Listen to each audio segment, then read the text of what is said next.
Welcome to another episode of Just Scrapping By, the YouTube channel where we find value in some of the most commonly thrown away electronics.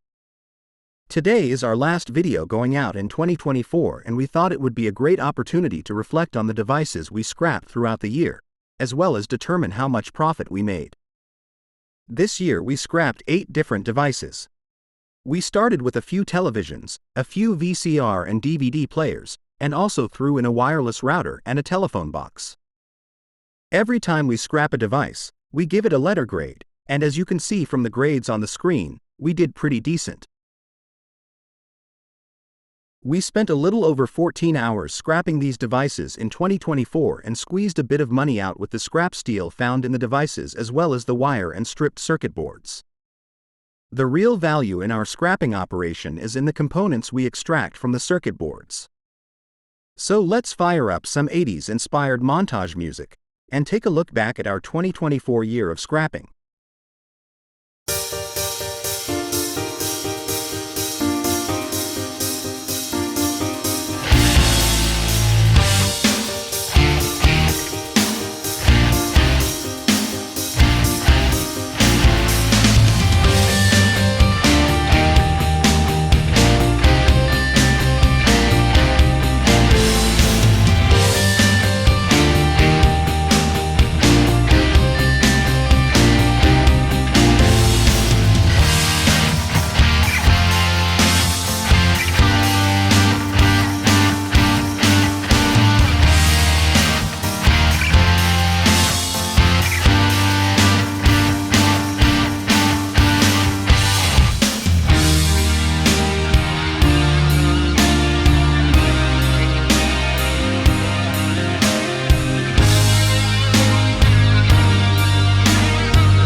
So how did we do in 2024?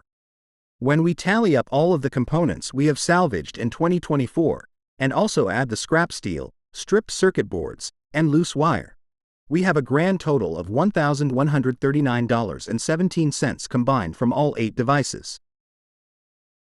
If it took us a little over 5.5 hours to disassemble the devices and another 8.5 hours to depopulate the circuit boards, this would mean we spent slightly over 14 hours working on our scrapping project in 2024. If we take our total component and salvage value, deduct how much it cost to acquire the 8 devices, and also deduct our wage for the time we worked, we have made a maximum profit of $871.09 for the year. If we sold just $261.95 of the components we depopulated, we will break even. Since we have already sold over $400 in components on our eBay store, we are already well beyond the break-even point. In conclusion, we have had a successful year with our scrapping project. We wish you the best of health and happiness in 2025 and look forward to bringing you more great videos on how to turn the old into gold.